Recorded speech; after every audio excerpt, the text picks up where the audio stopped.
Assalamualaikum warahmatullahi wabarakatuh. Bismillah, alhamdulillah, wassalatu wassalamu ala rasulillah wa ala alihi wa sahbihi wa mawala. Kaum muslimin yang dirahmati Allah subhanahu wa ta'ala, sesi ini kita akan melanjutkan untuk mengenal lebih dalam metode yang digunakan oleh Syekh Muhammad Izzad Darwazah dalam menyusun kitab Tafsirul Hadits atau tafsir modern yang sudah kita kenalkan pada sesi sebelumnya. Nah, kitab tafsir ini ditulis dengan menggunakan tertib mushaf, tertib nuzuli. Apa itu tertib nuzuli dan apa yang membedakannya dengan sistematika yang biasanya digunakan oleh para ulama yang lain ya dalam menyusun tafsirnya. Kaum muslimin yang dirahmati Allah Subhanahu wa taala, khazanah umat Islam itu menyimpan harta yang sangat melimpah ya, khazanah yang sangat melimpah di bidang tafsir ya. Kitab tafsir ini atau tradisi menafsirkan Al-Quran sebenarnya sudah dimulai tentu oleh Rasulullah Muhammad SAW, di mana beliau tentu adalah orang pertama, mufassir pertama yang menjelaskan Quran ini kepada kita, kepada umatnya. Dan itu menjadi tugas beliau yang diamanahkan oleh Allah untuk menjelaskan Al-Quran itu kepada kita. Hadis-hadis beliau, sunnah-sunnah beliau pada dasarnya adalah penjelasan dari pesan-pesan Allah yang termaktub di dalam Al-Quran itu. Nah, para ulama generasi berikutnya ini kemudian mencatat ya berdasarkan riwayat yang mereka terima dari para sahabat, dari tabi'in, dari atba' tabi'in dan seterusnya, atau juga berdasarkan analisis mereka terhadap kebahasaan, terhadap riwayat-riwayat tertib nuzul, riwayat-riwayat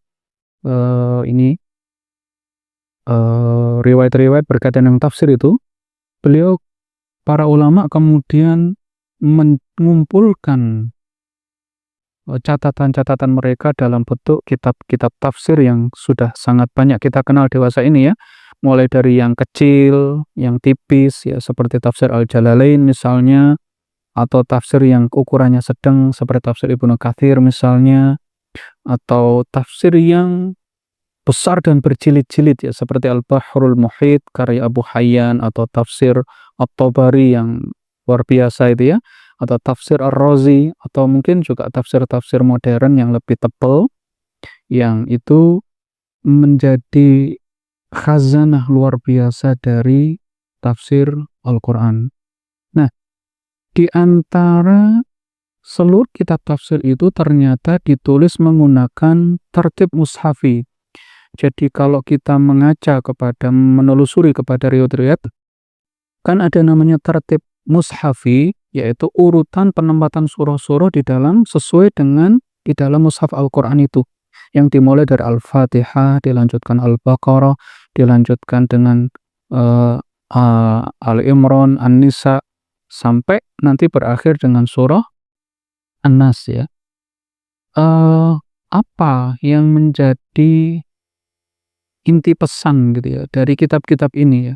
Kitab-kitab yang ditulis tafsirnya menurut tertib mushafi itu tentu akan langsung menghadapkan para pembaca kepada hukum gitu ya. Kan kita tahu kalau di surah Al-Baqarah itu kan di situ ada rincian-rincian terkait sholat, zakat, puasa, haji, ada jihad, ada hijab, ada munakahat, ada waris itu ya. Kalau dari tertib mushaf itu ya, itu halal haram, masalah makanan, minuman, sembilan di sini sangat detail di situ ya.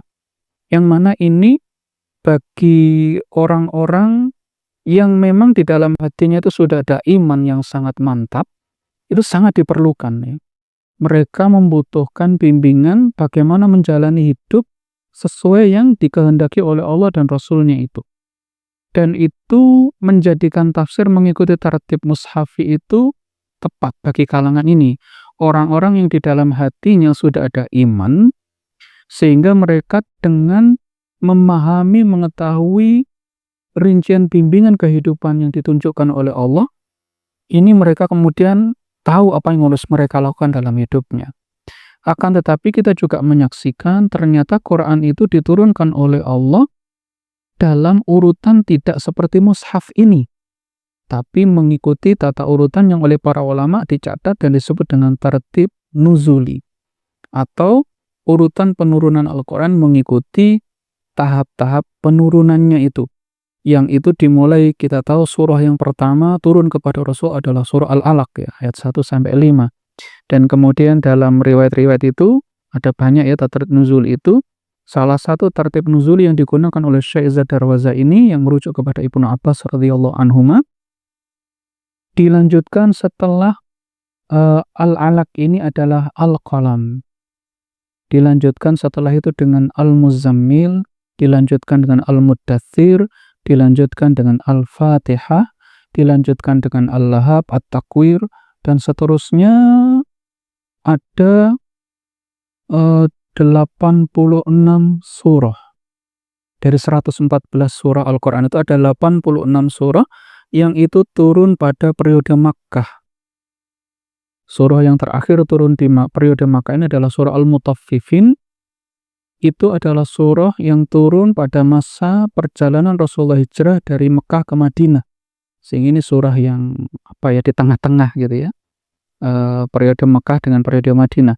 Dan kemudian setelah Rasulullah tiba di Madinah, kita tahu itu dimulai turunnya surah Al-Baqarah, turunnya surah-surah yang ada di dalam periode Madaniyah gitu ya. Dan para ulama mencatat surah-surah ini dari tadi 86 ada 28 surah ya. Jadi lengkap 114 surah, dimulai dari surah Al-Baqarah yang turun di Madinah sampai nanti kemudian surah yang terakhir turun di Madinah itu adalah, kalau dari sisi tertib menuzulinya, yang turun itu terakhir adalah surah At-Taubah ya. Yang ini kalau menurut riwayat ada juga yang mengatakan itu adalah surah An-Nasr ya, idza jaa nasrullahi wal fath itu. Ini surah yang terakhir turun menurut sebagian ulama ya. Riwayatnya sangat banyak, nanti mungkin juga kita bisa sajikan tabelnya. Nah, apa yang menjadi keistimewaan ketika tafsir itu ditulis menggunakan tertib nuzuli gitu ya. Kalau tadi ketika ditulis menggunakan tertib mushafi itu, setelah orang itu membaca dari setelah Al-Fatihah, seseorang langsung mendapati di dalam surah Al-Baqarah ini rincian detail hukum-hukum gitu ya. Sehingga orang yang sudah ada iman di hatinya itu tahu apa yang harus melakukan dalam hidupnya. Kalau menikah bagaimana gitu ya. Kalau menghadapi persoalan halal haram itu bagaimana. Itu ada bimbingannya di situ. Dan itu menjadi tepat bagi kalangan ini. Tapi bagaimana dengan orang-orang yang hidupnya itu masih gelap ya. Masih penuh dengan ketidaktepatan di dalam aqaidnya, di dalam akhlaknya, dalam adabnya. Itulah maka kemudian tertib nuzuli itu menjadi tepat bagi kelompok ini, sebagaimana dulu Allah membimbing umat yang pertama dipimpin Rasulullah itu, yaitu para sahabat, di mana mereka sebelumnya ini bahkan tidak ngerti iman gitu ya. Mereka ini hidup dalam kejahiliahan.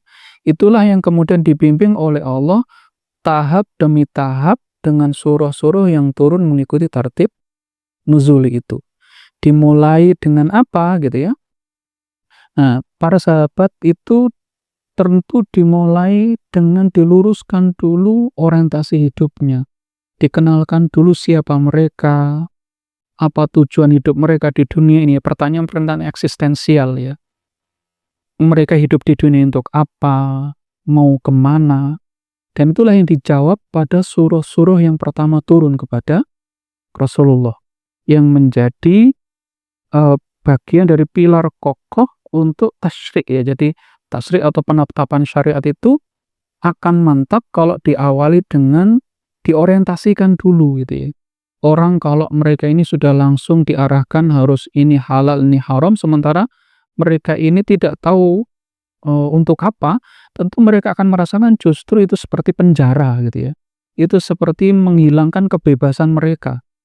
Justru menganggap bahwa Quran ini atau syariat itu menjadi rantai gitu ya. Dimana kalau orang itu merasakan, saya ini kan pengen bebas gitu. Padahal justru ada ironi kebebasannya. Ketika orang itu kemudian dibebaskan dari situ malah bingung gitu ya. Dan itulah karakteristiknya manusia itu. Dewasa ini yang dirahmati kaum muslimin dirahmati Allah Subhanahu wa taala, kita mendapati banyak sekali fenomena kejahilian yang didapati pada zaman Rasulullah itu muncul saat ini ya. Jadi hukum yang tidak dipatuhi, merosotan moral, pergaulan bebas, pembunuhan, dan berbagai macam ya disorientasi ya, pemimpin yang tidak adil, masyarakat yang liar. Ini muncul periode-periode ini kita akhirnya kemudian membutuhkan kembali itu ya. Bukan dalam arti Islam itu belum turun ya kan, tapi atau belum sempurna ya. Dalam arti bagaimana kita membimbing umat yang posisinya itu kejahilian itu membutuhkan tahap-tahap seperti yang dilakukan oleh Allah untuk membimbing bangsa Arab di zaman Rasulullah itu, yakni dengan tertib nuzuli itu. Dimulai dari mana? Ya, kalau para ulama mengatakan itu ya, nah nabda bima bada Allah bihi. Kita mulai dari mana Allah memulai. Karena Allah memulainya dari situ, tahapannya seperti itu. Nah, kita pengen menapak tilasi bagaimana Allah membimbing umat itu terdahulu itu. Semoga itu juga menghasilkan yang sama bagi kita di masa ini, di abad ke-21 ini, di abad ke-15 Hijriah, 16 Hijriah ini ya. Insya Allah kita akan lanjutkan pada sesi berikutnya. Hadanallahu yakum ajmain. Wassalamualaikum warahmatullahi wabarakatuh.